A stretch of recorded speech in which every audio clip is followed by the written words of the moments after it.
بسم اللہ الرحمن الرحیم۔ آج ہم سیاست اور سیاسیات یعنی پالیٹکس اینڈ پولیٹیکل سائنس کے بارے میں دیکھنے کی کوشش کریں گے، کیونکہ علم سیاسیات کا عنوان بعض اوقات مبہم صورتوں میں استعمال ہوتا ہے۔ کبھی تو اس پر صرف سیاست یعنی پالیٹکس اور کبھی سیاسی فلسفہ پولیٹیکل فلاسفی کے عنوانات چسپاں کر دیے جاتے ہیں۔ اس کو بہترین انداز میں سمجھنے کے لیے ہمیں پہلے ان اصطلاحات کو سمجھنے اور واضح کرنے کی ضرورت ہے۔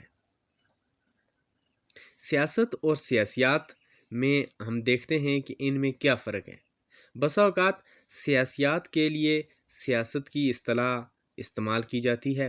قدیم مفکروں نے اس علم کے لیے سیاست کا لفظ استعمال کیا تھا، کیونکہ یہ یونانی لفظ پولس سے ماخوذ ہے۔ ارسطو نے اپنی تصنیف کا نام پالیٹکس رکھا۔ قدیم یونانیوں کے ہاں سیاسیات اور سیاست میں فرق نہ تھا، کیونکہ شہری ریاستوں کا پورا ڈھانچہ ایک مکمل وحدت اور مربوط زندگی کی عکاسی کرتا تھا۔ بعد کے بیشتر مصنفین نے بھی سیاست کو سیاسیات کے معنوں میں استعمال کیا۔ سیاست اور سیاسیات ان دونوں اصطلاحات کو بہترین انداز میں سمجھنے کے لیے ان کے دائرہ عمل کو دیکھنا پڑے گا۔ سیاسیات اور سیاست میں بنیادی فرق ان کے دائرہ عمل میں ہی پنہاں ہے۔ سیاسیات تو ایک خالص علمی یعنی اکیڈمک مضمون کا نام ہے، جس کا تعلق سیاسی زندگی کے نظریاتی پہلوؤں سے ہوتا ہے، جبکہ پالیٹکس یعنی سیاست اس کے عملی پہلو کا نام ہے۔ مثلاً جو شخص اپنے ملک کی عملی سیاست میں دلچسپی رکھتا ہو اور اس میں حصہ لے، ایسے شخص کو سیاست سے دلچسپی رکھنے والا آدمی کہا جائے گا۔ ایسے لوگ جو مخصوص سیاسی لائحہ عمل رکھتے ہوں اور عملی سیاست میں شرکت کے ذریعے اپنے افکار و خیالات کو معاشرے میں حکومت کی طاقت اور اس کے وسائل کی مدد سے نافذ کرنے کے لیے کوشاں ہوں، ان کو سیاستدان یعنی پولیٹیشنز کہا جاتا ہے۔ اس طرح بعض افراد اپنے مخصوص سیاسی نظریات کو عملی جامہ پہنانے کے لیے مختلف اجتماعی تنظیموں میں منسلک ہو کر حکومت پر دستوری ذرائع سے قابض ہونے کی کوشش کرتے ہیں۔ افراد کی ایسی تنظیموں کو سیاسی جماعتیں یعنی پولیٹیکل پارٹیز کہتے ہیں۔ الغرض سیاست ہمیشہ عملی زندگی سے متعلق ہوتی ہے، لیکن ایسا فرد جو سیاسیات کے فکری اور نظری پہلوؤں کے مطالعے ہی میں دلچسپی رکھتا ہو، وہ خود اپنے مخصوص خیالات کی روشنی میں سیاسیات کے اصولوں پر بحث کرے، ایسے فرد کو سیاسیات کا طالب علم یا سیاسی مفکر کہیں گے۔ علم سیاسیات مسلمہ افکار و خیالات کا مجموع ہے۔ بلا شبہ ہر ملک و قوم کے تصورات سیاسی افکار پر اثر انداز ہوتے ہیں۔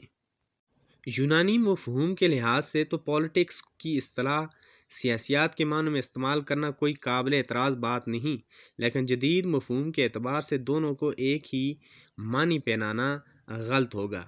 جب ہم یہ کہتے ہیں کہ فلاں شخص سیاست میں دلچسپی رکھتا ہے، تو اس سے مراد وہ اپنے ملک کے انتظامی امور، قانونی مسائل، مزدوروں وغیرہ سے متعلق معاملات اور دیگر ایسے مسائل جن کا تعلق حکومت کی سرگرمیوں سے ہو میں دلچسپی لیتا ہے۔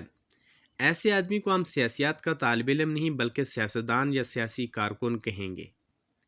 اب ہم دیکھتے ہیں کہ سیاسی نظریہ یعنی پولیٹیکل تھیوری سے کیا مراد ہے۔ سیاسیات کی جس شاخ کا سروکار تحقیق و تجسس کے عمل سے حقائق و واقعات کا مشاہدہ کر کے ان کا تجزیہ کرنے اور پھر ان سے نئے اصول مرتب کرنے سے ہے، اسے سیاسی نظریہ کا نام دیا گیا ہے۔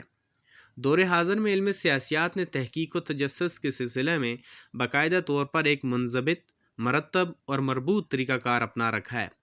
لہذا سیاسی نظریہ میں مطالعہ کا طریقہ کار جامد نہیں رہا بلکہ متحرک یعنی ڈائنامک ہو گیا ہے۔ اب سیاسی نظریہ محض چند تخیلات اور فلسفیانہ افکار کا ہی مجموعہ نہیں رہا۔ یہاں یہ بات سمجھنا زیادہ ضروری ہے کہ سیاسی نظریہ اور سیاسی فکر میں کیا بنیادی فرق ہے۔ سیاسی نظریہ عام طور پر کسی ایک فرد یا مکتبہ فکر کے نظریات سے متعلق ہوتا ہے، جبکہ سیاسی فکر خاص علاقہ یا خاص زمانہ کے غالب سیاسی افکار کی نشاندہی کرتا ہے۔ سیاسی فکر نسبتاً وسیع اصطلاح ہے۔ اس کے اندر وہ نظریات شامل ہوتے ہیں جن پر کسی خاص زمانے میں عمل درآمد ہوا ہو یا کسی دور میں بہت مقبول رہے ہوں۔ سیاسی نظریے کا سیاسی فکر سے اس حد تک سروکار ہے جس حد تک کوئی سیاسی فکر سیاسی نظریے کے لیے مفید ہو۔ مثلاً قرون وسطیٰ کے یورپی افکار کو آج کے دور میں زیادہ اہمیت حاصل نہیں، لہذا دور حاضر کے سیاسی نظریے کے لیے ان کی کوئی اہمیت نہیں، لیکن اس دور کے سیاسی فکر کو آج کے سیاسی افکار میں نمایاں حیثیت حاصل ہے، کیونکہ بعض جدید سیاسی افکار کی ابتدا اور نشوونما اس دور سے ہوئی۔ چنانچہ سیاسی فکر میں عام طور پر تاریخی ادوار کو نمایاں حیثیت حاصل ہوتی ہے۔ سیاسی فلسفہ یعنی پولیٹیکل فلسفی سیاسیات کو سمجھنے کے لیے سیاسی فلسفے کا مطالعہ ناگزیر ہے۔ قدیم یونانی مفکرین نے سیاسیات کے اصولوں پر فلسفیانہ انداز سے ہی روشنی ڈالی۔ بعض مصنفین کا خیال ہے کہ علم سیاسیات کا بیشتر حصہ فلسفہ سیاست پر مشتمل ہے۔ فارابی، ابن رشد اور ابن سینا جیسے مشہور مسلمان فلسفیوں نے بھی یونانی فلسفہ اور اسلامی افکار کی روشنی میں سیاسی موضوعات پر اپنی آراء کا اظہار کیا۔ علم سیاسیات میں سیاسی افعال اور سیاسی سرگرمیوں کے نظریاتی، حقیقی اور عملی پہلوؤں پر بحث کی جاتی ہے، جبکہ سیاسی فلسفہ سیاسی عادات کے محرکات اور فکری پہلوؤں پر بحث کرتا ہے، خواہ ان کا تعلق حقائق سے ہو یا نہ ہو۔ مثلاً افلاطون نے اپنی تصنیف جمہوریہ یعنی ریپبلک میں ایک مثالی ریاست کا تصور پیش کیا اور مثالی سیاسی معاشرے کے سیاسی اور سماجی مسائل پر خالص فلسفیانہ انداز سے بحث کی۔ حالانکہ ایسی مثالی ریاست اور اس کے اندر تخیلاتی اعلیٰ زندگی کے اصولوں کا اس زمانے کے حقائق سے دور کا بھی تعلق نہ تھا۔ اب ان میں فرق کیا ہے کہ سیاسی فلسفہ میں ایسے سیاسی مسائل مثلاً ریاست اور حکومت کی ابتدا اور اطاعت قانون جیسے موضوعات کا مطالعہ کیا جاتا ہے۔ دراصل سیاسی فلسفہ علم سیاسیات کی ابتدا سے بھی پہلے موجود تھا اور سیاسیات کی بنیاد فلسفہ پر ہی استوار کی گئی۔ یہی وجہ ہے کہ افلاطون کے نظریات میں علم سیاسیات محض اس کے فلسفہ کی ایک حصے کی حیثیت سے اجاگر ہوا۔ سیاسی فلسفہ اور سیاسیات میں بنیادی فرق دونوں کے طریقہ مطالعہ میں پنہاں ہے۔ سیاسی فلسفے کا انداز منطقی، نظریاتی اور تحقیقی ہوتا ہے اور اس کے مطالعہ میں ماضی اور حال کے حالات اور دیگر حقائق کو مد نظر رکھنا ضروری نہیں ہوتا، جبکہ علم سیاسیات میں ہم ماضی اور حال کا جائزہ لے کر مستقبل کے لیے نئے اصولوں کی تشکیل کرتے ہیں، اور اس سلسلہ میں تاریخی مواد کی پوری طرح چھان بین کی جاتی ہے۔